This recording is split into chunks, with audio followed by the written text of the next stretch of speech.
Right, what's happening, people, and welcome back to episode 7 of The Best of London, my series with my friend Joel Beya. Joel, what's happening, mate? First of all, thank you very much. Great to be here. Is it actually number 7? Because we did have a competition that we're running in the comments. If you can let us know the exact episode we're on, we'll give you... What are we giving them? What do you want? Well, anything you want. Be careful now. Be careful. We did, one of the options we'll was give them a bit of Chelsea memorabilia. Yeah, a shirt choice of a shirt of your choice, or whatever it is. But I need to get a few Chelsea shirts, man. I'll tell you what. This one here is an absolute beauty. Do you know what it gives me? Gives me memories of the 04 kit, away kit. It was black. It had the blue down it. I remember Glenn Johnson scoring an absolute belter against Blackburn in that kit. He chips it over the defender's edge straight in. It's like one of mine in the old playground at school. Let's have a little chat about the weekend's football because I've been eager to pick your brains on this game. It will be a match that I know you were watching closely.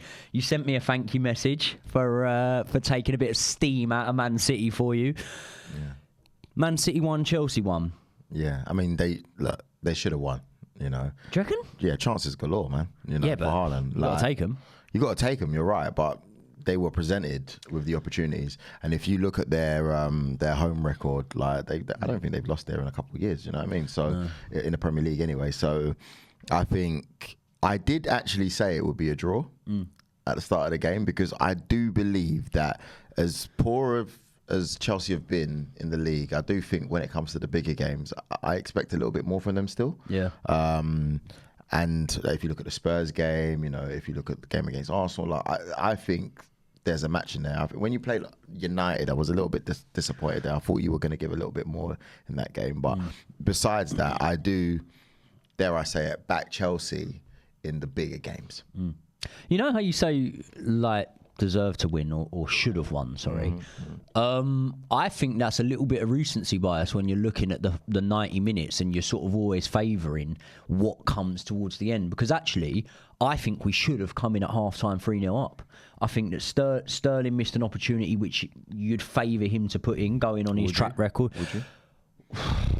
I mean, I didn't have confidence it was going to go in. When he cut back from Kyle Walker, I didn't really have the confidence it was going to go in. But Nicholas Jackson, another player who, you know, I'm quite high on at the minute, he missed an opportunity that I would think if he had put... Well. It was, but he should have just put his foot through it straight away first time. Great little assist there. Well, it wasn't an assist because it didn't go in, but from Malo Gusto. So I think overall, I think it was quite a fair result. I also think that tactically, if Chelsea had have come out to play total football against Manchester City, you could have seen them beat us 4-0. So I actually think that the game plan we executed, which was try and be defensively responsible, I'd say, and then look for those opportunities on the counter-attack. And one thing we have learned now, and it was magnified in this game, is we're a very good counter-attacking team. Maybe that's not a sentence I sort of thought that 25 odd games into the season I'd be sat here saying and getting some enjoyment out of saying, but you are where you are, and ultimately against these sides like Manchester City that are going to come to play that sort of football against you, sort of high pressing, you know, dominant in the final third football, if you are a good counter-attacking side, you're going to have that going in your favour. So I think I was pretty happy with Chelsea's performance in that one, to be honest. I would. Come on, to go away at the Etihad, and that's a brilliant result, you know. Do you think Poch panicked a little bit at the end? I've spoke about this. I think that hindsight can make the substitutions look worse, but actually individually, as every single one was made, I understood all of them. I really did understand all of them. And listen, we've sat here and sort of dissected Poch's decisions many a time, so you know that I'm not just, you know, a Pochettino man who's just going to blindly back him at every opportunity. But at the same time, when you look at the substitutions that were made, the first one was obviously Sterling coming off for Nkunku. Now, again, Sterling, we wouldn't have even had the point had it not been for Sterling. When I saw the starting lineup before a ball was kicked, I would have favoured Nkunku over Sterling in that game. I thought that he would offer us a bit more clinicalness in front of goal. You look at Nkunku's goals he has scored since coming in, you know, the one against Liverpool, the one against Wolves.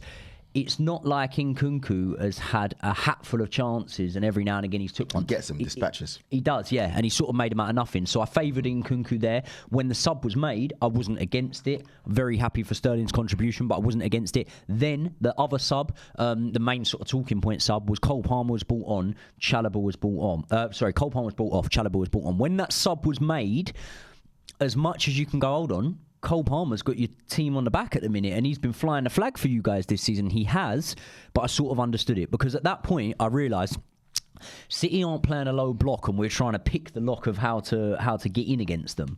And if we were doing that, then Cole Palmer's your man.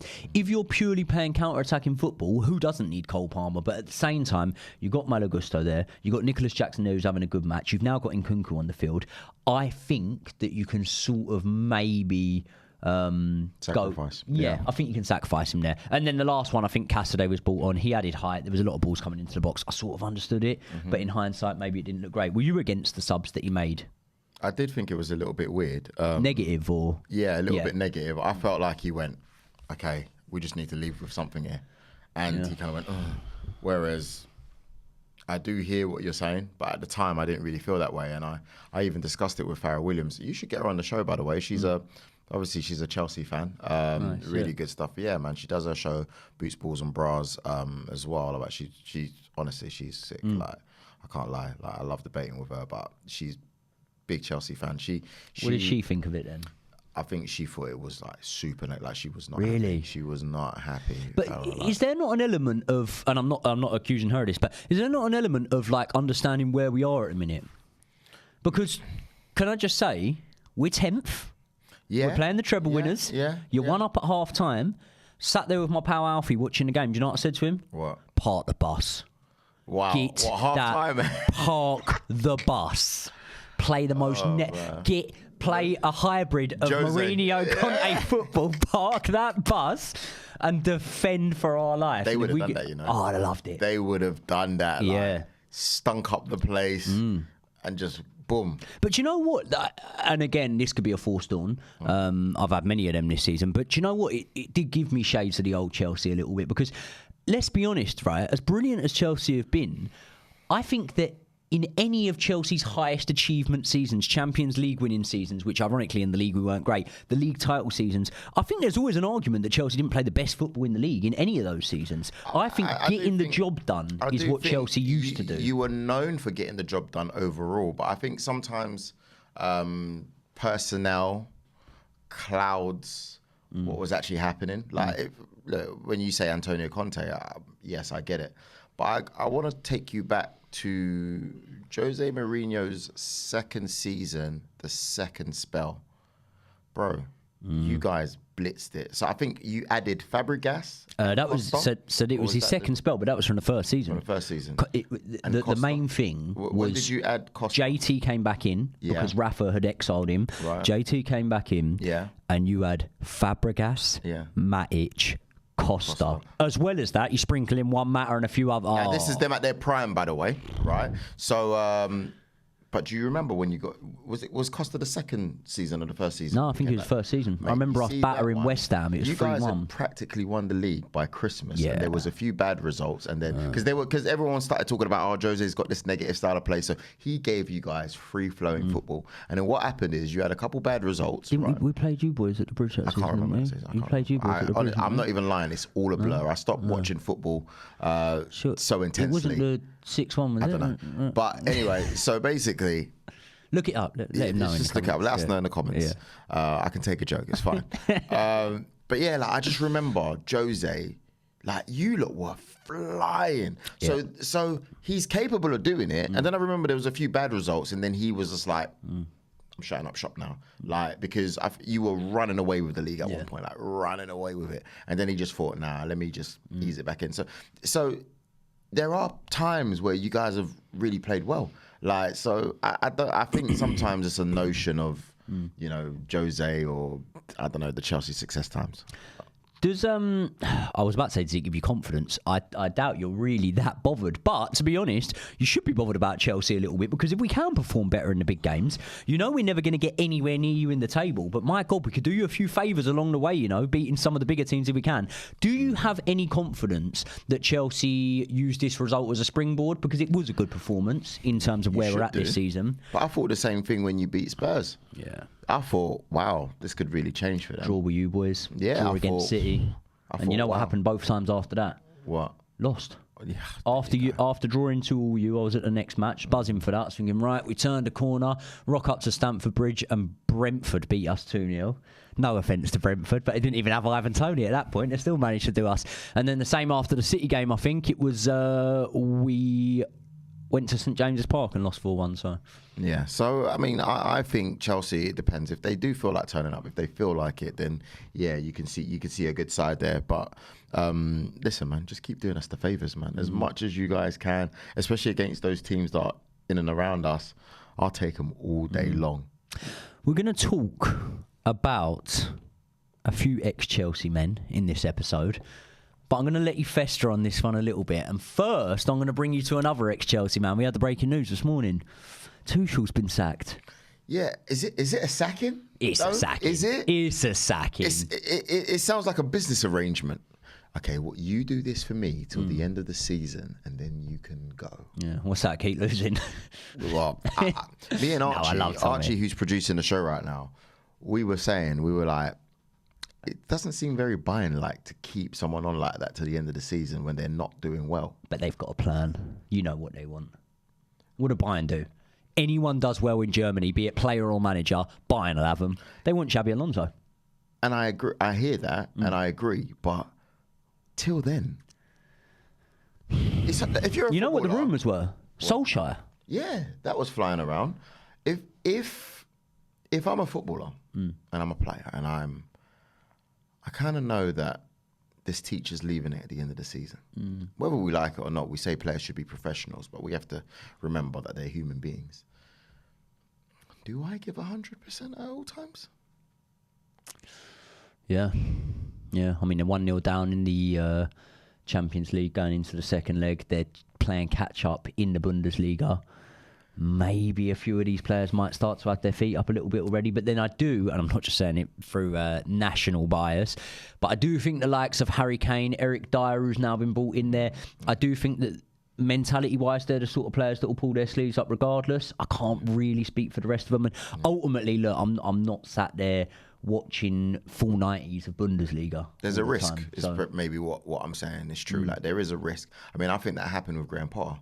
I think a lot of the players looked and thought, you're not going to be here.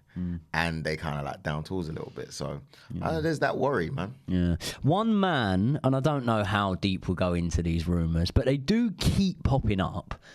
The Harry Kane to Chelsea rumours. Have you seen this? Over the past week, like Twitter's gone into overdrive with it. The rumour is that Harry Kane might be looking for an exit. Mauricio Pochettino, you can see how they're putting 2 and 2 together and getting 5. It's a lot of Chelsea creators have been making videos on this subject. I have steered away from it because I don't see anything in that at all. Bayern Munich are probably having their most disappointing season in 10, 11 years. He's had a good season. He's having a good season, and they're going to be in the Champions League next season. They're going to be in the race for a Bundesliga title. And I'll tell you one thing, it's ironic. They're in the champs right now. So they only lost 1-0 to Lazio, so they could go through. It's ironic that Harry Kane, after sort of looking for trophies and looking for winners' medals, has gone to Bayern Munich, and it sort of looks like he might not pick up a league title this season, but it'd be even more ironic if he left without doing one. So he'll have his sights set on next season as well. I can't see it happening. The Mauricio Pochettino links, I understand it, but you know he also worked and scored goals under a lot of managers at Spurs, so I just don't really see it. He's got 29 goals this season. It's ridiculous, isn't it? It's ridiculous. Like, I don't know. I don't think they let go of him easily either. He'd be good for Chelsea, though. He would be. But he is their Lewandowski. You know, he is their replacer. So I think he stays put, whether he wants to or not. And I generally also think Harry Kane has this loyalty for Chelsea, where I mean, for Spurs, sorry, for Tottenham, I don't think he does that because of that move. No. The only Premier League club that I could have ever, or clubs I could have ever seen him going to is one of the Manchester clubs. Yeah, it was United or City. I could have seen United or City because it's just not really. Yeah. Especially City. Like, City are probably one of the best teams that we've watched, not probably, definitely, in our lifetime. But ultimately, no one really cares. Yeah. So, I mean, and the season can still turn around for him. Probably won't win the league. But, you know, he could win the Euros. Could win the Champions League. So I think people just start talking way too soon, man. I don't know who started that rumor. It's like that rumor when they said like last month when they said Mikel was going Barcelona and Mikel was leaving. Sometimes things like this just pop up randomly on Twitter, so you got to take it with a pinch of salt. But this is why we love you, because you deal with the facts. Yeah. You know? Yeah. Speaking of facts, your boys, I'll tell you what, they're scoring a few goals. Man, we're not doing badly at all. Doing really well. Yeah. And after all that talk in the January sort of transfer market, do they need to go and get someone? Do they need to get an Ivan Toney? He suits the style of play, maybe. You're popping up with goals from everywhere. Well, you know, I'm honest, you know. There's probably receipts out there of me saying that we need a striker, we need a killer. And there's even receipts on my Instagram, which you should go and follow, where I'm screaming that we need a killer, we need a finisher. I haven't heard from Arsenal since I posted that, by the way, just saying. But but you look and you go, what a response, man. That trip to Dubai has done us wonders.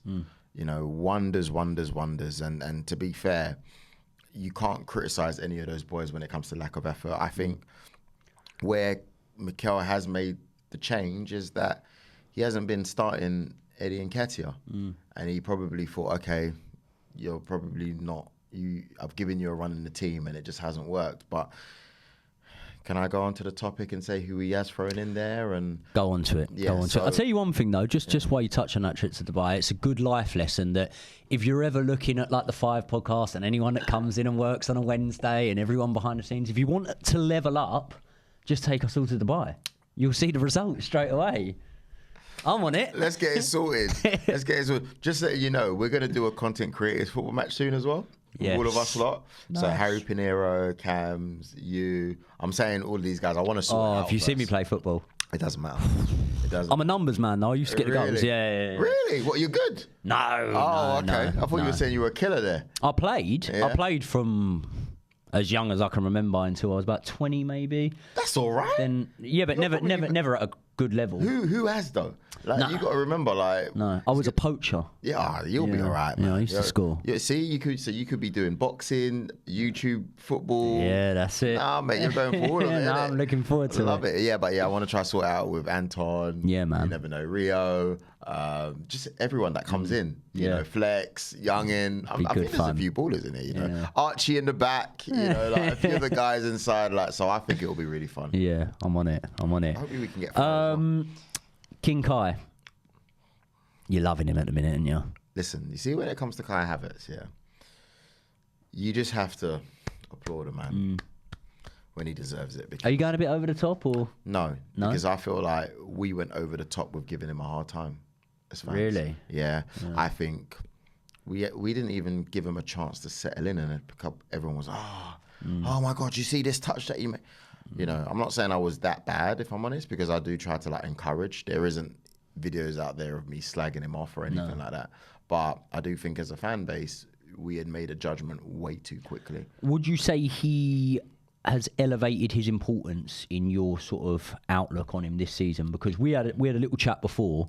And again, like, this isn't even digging you out because you said nothing bad about him, but you sort of described him as nice to have. Yeah. And my interpretation of that was, I don't think you're going to be a guy leading this team, but you're nice to have. Yeah. And players that I would describe as nice to have, and listen, like Rio might disagree with me, but when I look at like great teams, like Poch'S was nice to have. Yeah. But he wasn't essential to United. United. He's nice to have. He's nice to have, you know. Phil Foden. He's nice to have. Foden. We've been having the Saka versus Foden debate. Rio's been going viral for saying that Saka's top player, but not world class yet. I think Foden's a nice to have. I think he in that City team anyway. You take him away from that City team, I do think that City still win all those trophies. Yeah. 100%. Take Saka out the Arsenal team. Do you go from 8th to 2nd in a couple of seasons? It's mad. But then when you look at Kai Havertz, King Kai, might I add, I think without him, we don't play as well as we do this season. Would you be worse off without him? 100%. Yeah? Yeah, 100%. I think at this, if you was to look at that win against City, stage, would you?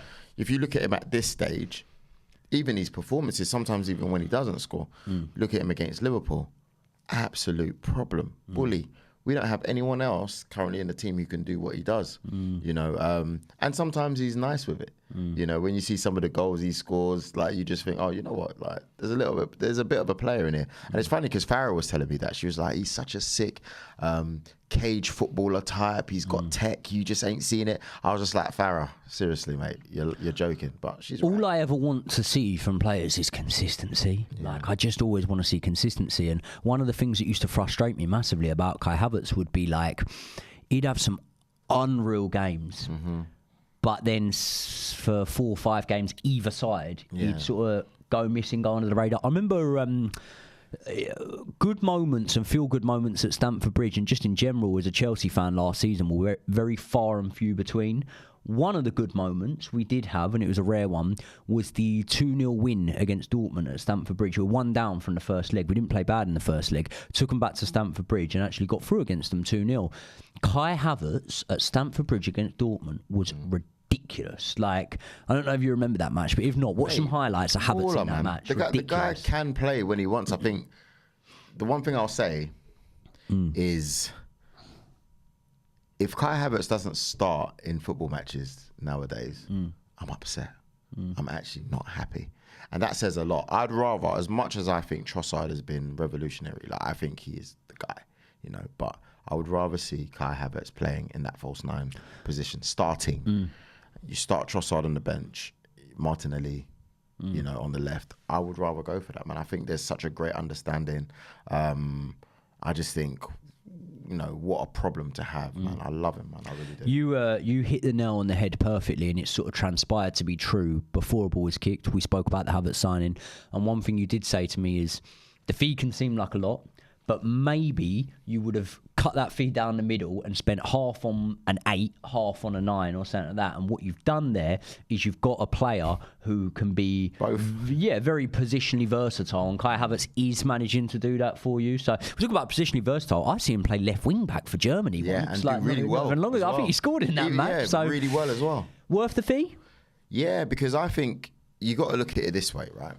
If you take away the name Havertz off the back of the shirt, and you're not judging him by Kai Havertz that was bought for Chelsea for 65 million and Champions League whatever. Did he do well at Chelsea? Did he not? If you go, we've spent 65 million pounds on this player. This player, was he worth it? Yes or no? No name, and you just said, has this guy performed like a 65 million pound player? Yeah, I'll probably go, yeah, he has, to be fair. Like, I'm not saying he's gone massively overboard or whatever, but if I spent that kind of yeah. You know, like, you look at Declan Rice, if you take away the name and he's come from West Ham and this thing we called English tax, and you go, has he elevated our team for the price tag that he is? Then if he has, then Kai has. Yeah. You know, so Declan Rice is a rare commodity in terms of players that have hit the 90+ million threshold, and we just look at it and go, yeah, money well spent. Yeah, I mean, don't get me wrong, I don't know if anyone's worth 90, 100 million besides Jude Bellingham. No. But if you have to be take it in relativity with today's football, and you just go, you know what, no one even mentions his price tag anymore. That's how well he's been doing. Even Kai, for like in the last month or so, we're not really talking about his price tag. On Kai Havertz, out of 10, how would you rate that transfer? So far? 8. 8. Good. Would you agree with that, Archie?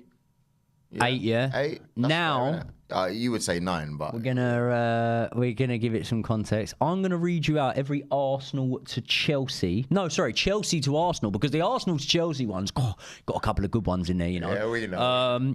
But the Chelsea to Arsenal transfers in the Premier League era, I tell you what, it took a while. Oh, we had a blunder, didn't we, on last week's episode? I was thinking this after, but the conversation was flowing. I think I went, how long's it been the Premier League? And you went, about 20 years. I went, yeah, about 20 years. It's been like 30 something, isn't it? No, I was arguing because I think I'm pretty sure I pushed back against you. Oh, really? Yeah, because I said like 91, 92 or something like that. And you 96, were like, isn't it? No, it's earlier than that. Was it? Yeah. Or 92? Yeah. I was born in 94. It's either 2 years before or 2 years after. Was it? Yeah, nah, it's not 94. Did the Premier League? I'll give you a bit of trivia. Last top flight English title won before it turned into the Premier League. Well, I said 91, 92. It started in 92, 93 season. Yeah. Who won the last one before it became the Prem?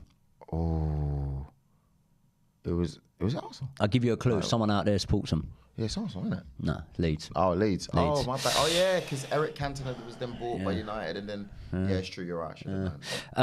Right. Okay. You rated Kai Havertz as an 8 out of 10 in terms of Chelsea to Arsenal. William Gallas out of 10. 2006, he moved from Chelsea to Arsenal. What are you giving him?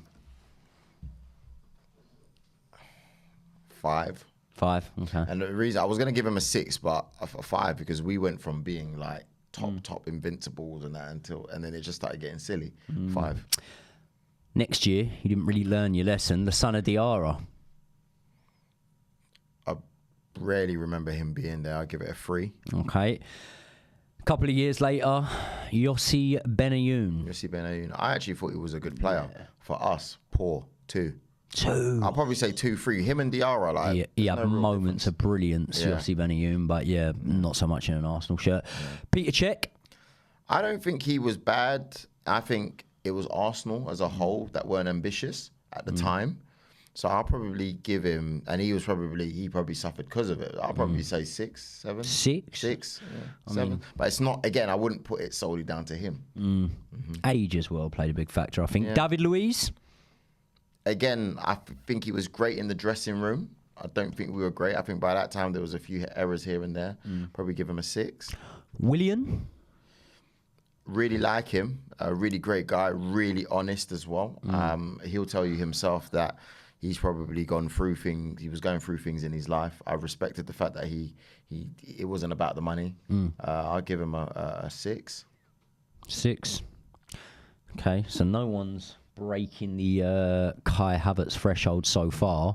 One man that maybe you might put up there. I feel like I know where you're going to go with this one. Jorginho.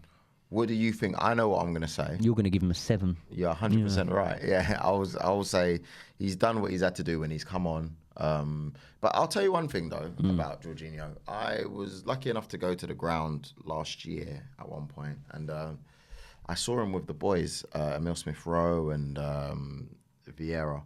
And do you know what and Gabriel Jesus was there as well.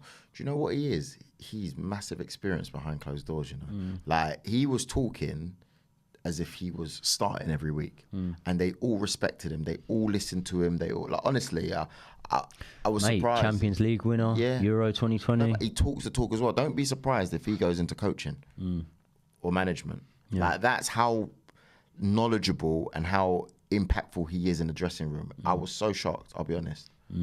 Yeah, good player for Arsenal. I was sort of not too dissatisfied when he left, especially after Enzo Fernandez. Are like a revolving doors, though, because you guys. Yeah, they come and go. Do you know what? I don't really miss many Chelsea players that leave, if I'm honest. I am Robin. I missed him big time when he left. Yeah, that was way too soon, isn't it? Yeah, don't really miss a lot of Chelsea players. Do you know who would have ended up being really good for you if he had stayed? Like, if he hadn't gone through what he had gone through, the issues. I think Mutu would have been.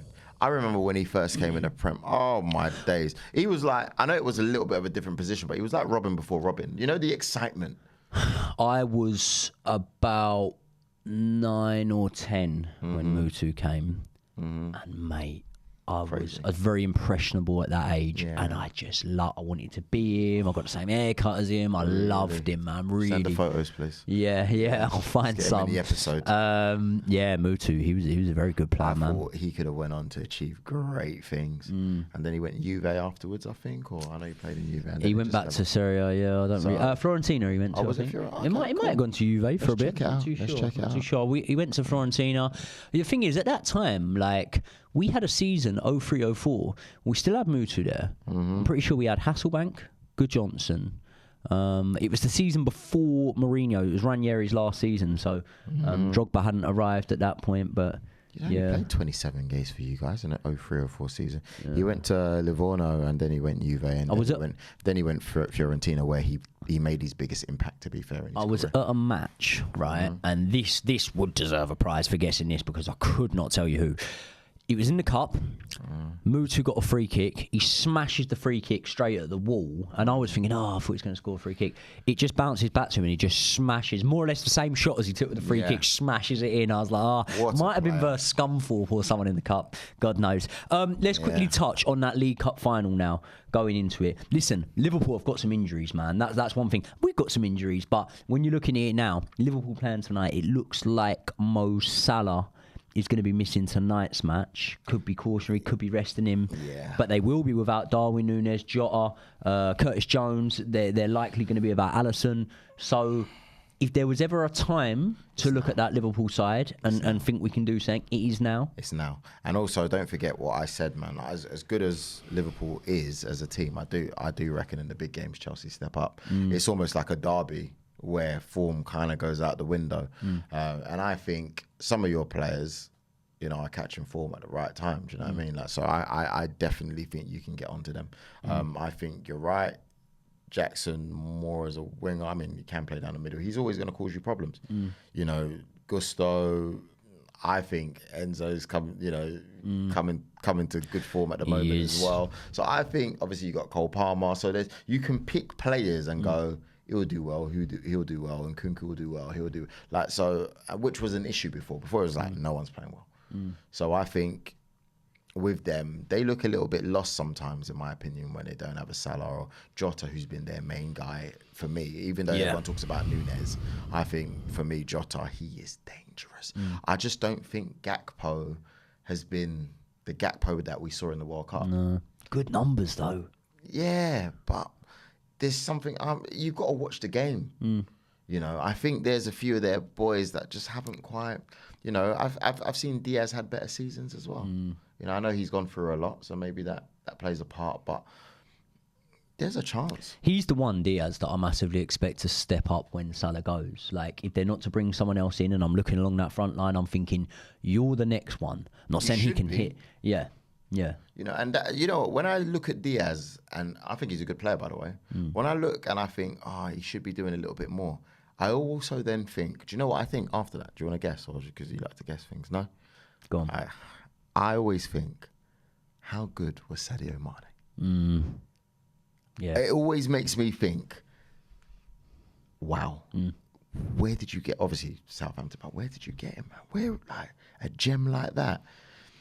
That's what you call goes under the radar because of Salah's performances around that time. And I remember, just to give it a bit of Chelsea reference here, I remember when Iron Robin was tearing it up, and Damien Duff was doing so well as well on the other side. Damien Duff. Yeah, he was doing really well on the other side. So, yeah, mad. He got relegated with Newcastle. Did you play Robin on the right and Duff on the left at one point? Yeah. I can't remember that. Yeah. Yeah, of course you did. Sorry. Yeah. Great lineup we had at that sort of time. Unreal.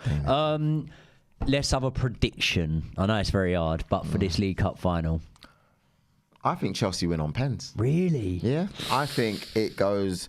I think it's one. It's not going to be good for my heart rate, mate. Minutes, and then Chelsea win on pens. I'd love it. I'd absolutely love it. That would be huge, for our conference going forward. Last thing I want to ask you: thoughts on Wayne Rooney? He's getting in there. Do you know what? Apparently, thoughts on. Have you not heard? What? I know he's done an interview with The Overlap that I've got to go watch.